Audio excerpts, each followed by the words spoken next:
25 may tarixində keçirilmiş blok imtahanından maraqlı bir sualın həllinə baxaq. Paralelogramın hündürlükləri 6/3 və 8, onlar arasındakı bucaq 60 dərəcədir.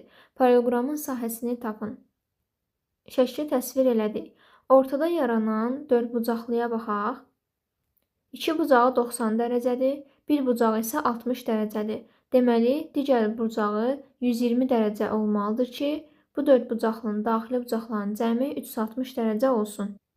Digər tərəfdən, paralelogramın bir tərəfinə bitişik bucaqların cəmi 180 eləməlidir.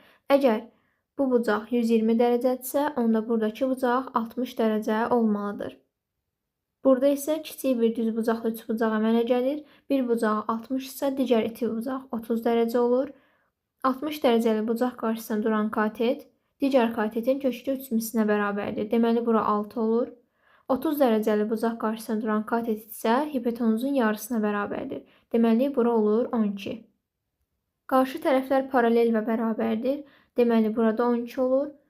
İndi isə paralelogramın sahəsini hesablayaq.